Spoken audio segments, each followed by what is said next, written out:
My guess is that she doesn't want to be a filmmaker. Because if you want to be a filmmaker, you'd be one. Oh. It's just a question of desire, not timing or talent or circumstance. It's pure want, which you don't possess. And don't confuse desire with entitlement around your filmmaking. Am I wrong? It's also a question of finances. If all it took was desire, Dick, there would be a trove of amazing films by women filmmakers, but no. Well, unfortunately, most films made by women aren't that good. See, I think it's really pretty rare for a woman to make a good film because they have to work from behind their oppression, which makes for some bummer movies. Sally Potter, Jane Campion, Chantal Ackerman. Excuse me. Susan Sontag, she was great. I had seen the pilot a year ago, and rewatching the whole first season, Did you get to see the whole first season? I did, and I loved it. Oh, I'm so excited! Can't wait. One of the things that I think works really well about it is the contradictions it explores. Absolutely. I mean, Chris Kraus is, everything that you kind of think of, you think of Fatal Attraction, you think of all these pulpy movies about female desire, and that, woman gets killed at the end, but a very violent. There's something about this voice of Chris Kraus's that is so without shame or without guilt or apology, and her emotion and desire is so powerful because it's so naked. She just owns her feelings so loudly. And it's also hilarious because, of course, she just puts herself into these positions again and again, and they get worse and worse and more cringeworthy. Everything you think is going to be the logical next step, she's like, you just think, oh no, Chris, and she doesn't have any of that. And there's something that's really, I think, cathartic about that. Yeah, we had an all-female writer's room. We did the thing that's kind of the best part about getting a show picked up. You pick some people and you put a room together and you let this alchemy begin. I liken it to the fire underneath the hot air balloon rising. And then we just kind of sit and feel what's happening in the female writer's room and creating these other characters, Devin and Paula and Toby, and just letting it be about multiple women. That was one of the most exciting. Yeah. We didn't know that when we did the pilot, did we? Not really. No. Yeah.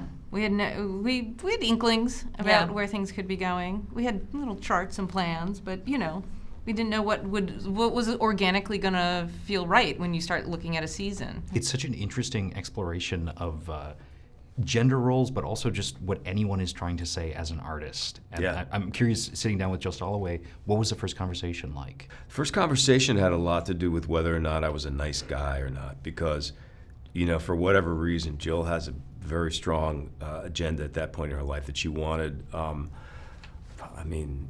loving, safe, happy set to work at. She's not interested in any kind of toxicity in terms of personality. And if I was, for lack of a better word, going to come in and just swing my dick around and, be, not supportive and open to the process, I don't think she was interested in working with me. So that was part of it.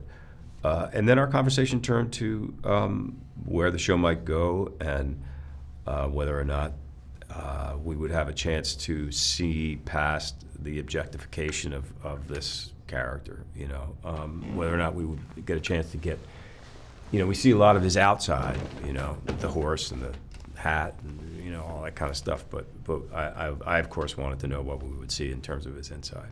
It's funny, all of us, we didn't know what to expect or what was going to happen until we shot one episode and then read the next. I think that's kind of what was so exciting about it for not only us, but hopefully for people watching it, is there's no way you can tell what's going to happen next. I was really surprised to learn that the book was not set in Marfa, because Marfa feels like such an important part of this. Yeah. Could you tell me how that choice was made? Yeah, we were going to make it in an East Coast college and do the sort of hallowed halls and the wooden walls, and we're like, we've seen that before. Yeah. And the great poet Eileen Miles lives in Marfa, and she suggested to us that it would be a good place. And I said, that's not a crazy idea at all. I think it'd be great.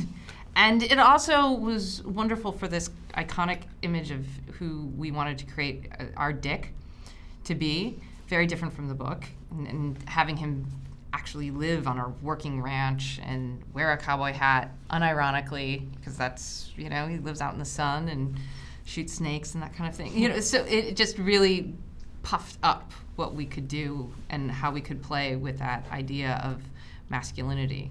And then also like to take the art world and put it in contrast with Middle America and Texas and ranches and oil money and the wealth that comes from the oil families there. Their children are into the art world. So it's like less about this binary and more about like, okay, it's a big circle. The guys who've got the land have the oil and their kids are New York hipsters and they buy art and they build galleries and you start to sort of feel like you're lost in this soap opera of great story possibility. Yeah. Like Jill likes to say, we live very close to each other in Silver Lake.